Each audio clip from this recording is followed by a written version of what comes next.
Alright guys, I'm not here to gloat. This is the first video since the DLC. I've had a day to go through it. Me and Sam played a couple videos. I'm going to put them up, and I'm going to put up some other videos tomorrow. And hopefully we'll be able to get quite a few matchups, maybe some FFAs with some people, with some other small YouTubers. And it should be fun.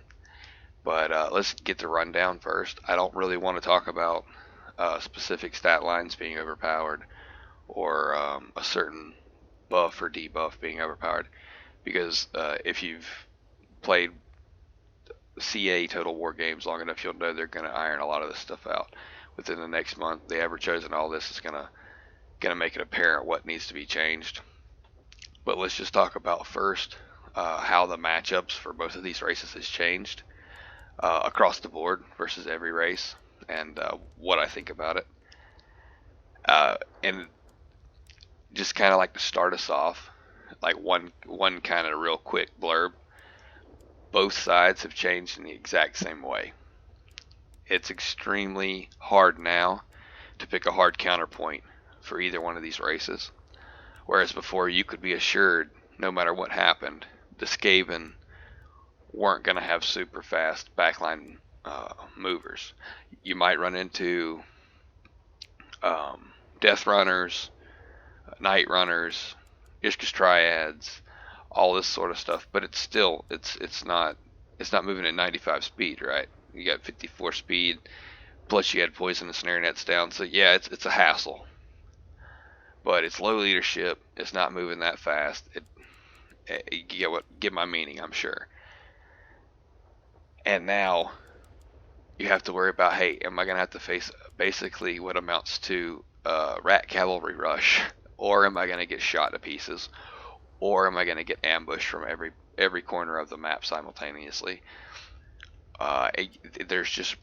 There's really no hard counter builds anymore. I think this really shifts the meta a lot, and the same way it shifts for the Wood Elves.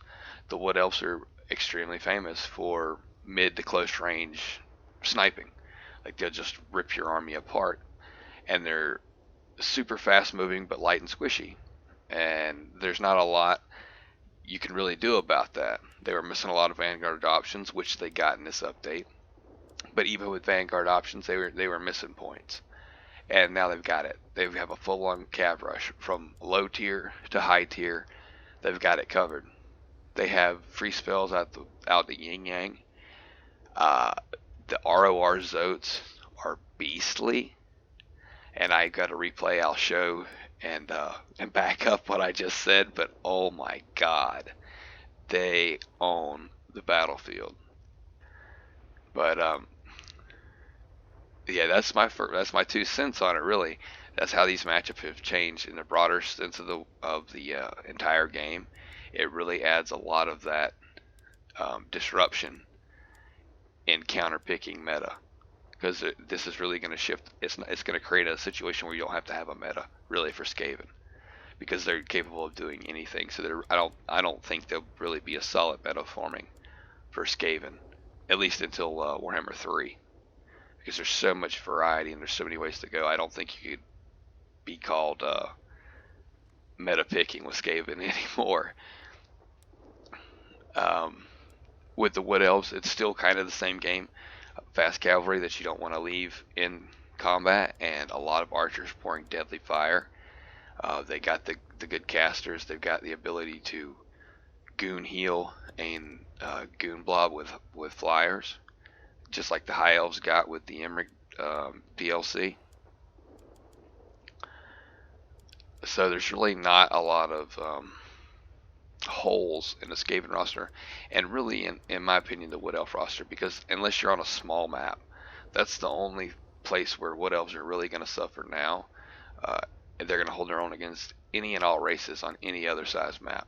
A small map, you're not going to be able to use the massive amounts of new cavalry you have, cost effective cav, and you're kind of going to get boxed in a little bit. You won't be able to use your 360 flyers to 100% effectiveness. But it's really opened up the variety of matchups that you're going to be able to face. I think the only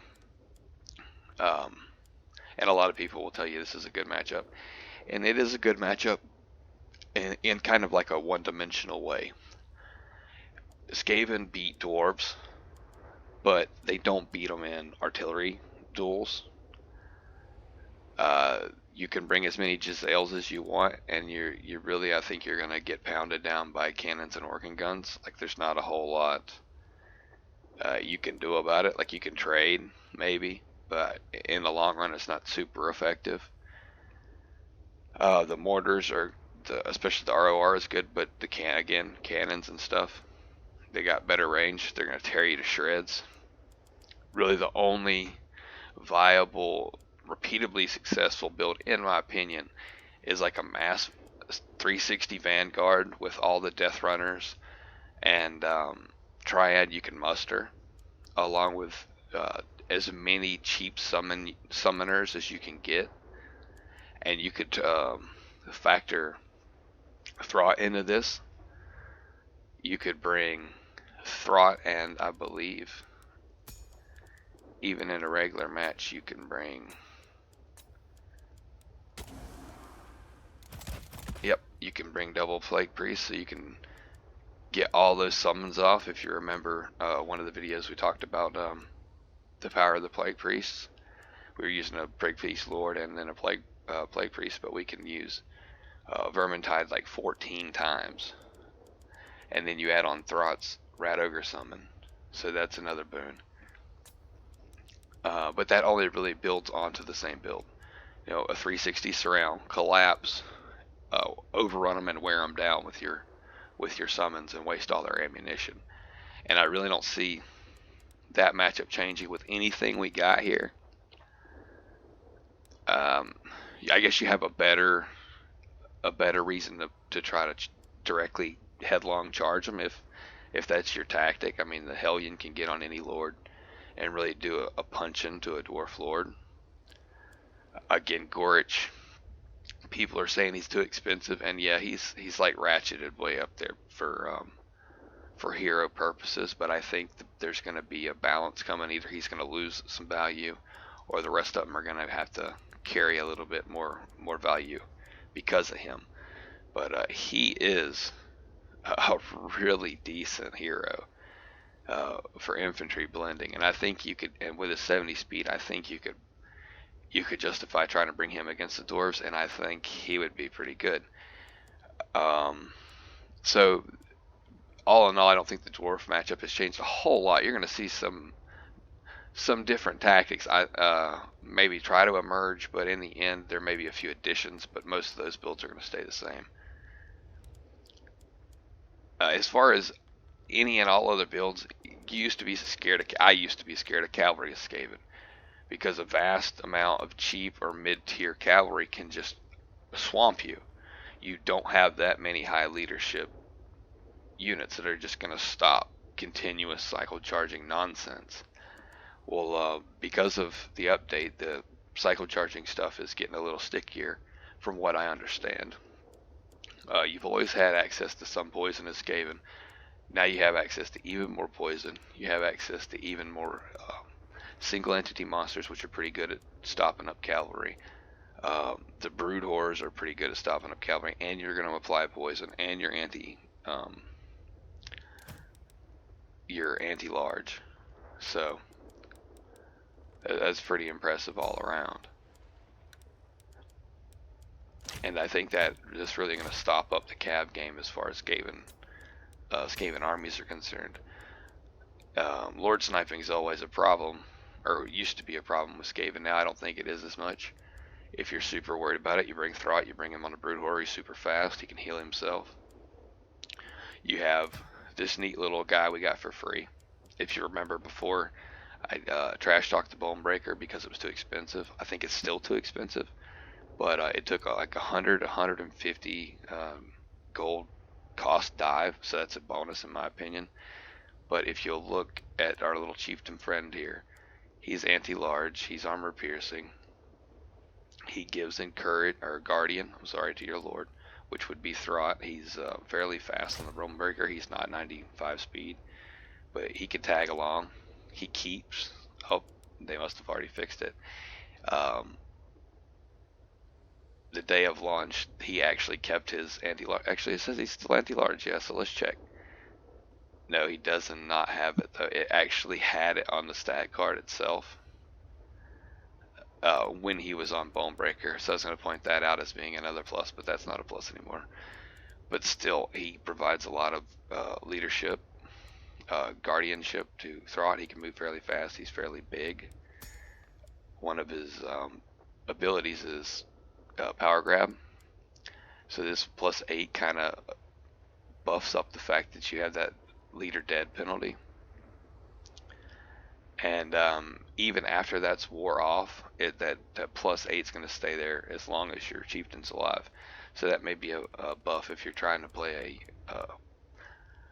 a Death Star style like bunker busting SKAVEN build.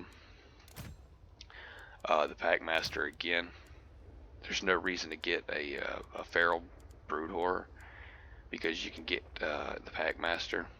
It's way cheaper, and that's just the way to go in my opinion. Same way with Throt. Like I don't think you should bring him off the brood horror, to be honest, because of all the SKAVEN goon attempts on your lords. Everybody's going to try to goon you out, and as long as you're fast, they're going to fail on that one. The shot collar can be used on him or Throt or anything else. That's super strong. That's half the battle. You're getting these buffs off to something that's already doing mega damage. You have the 8% heal. All brood horrors already have regeneration, so you're getting an 8 heal across the board. And anything else that's within your range, one of these guys is going to pick it up.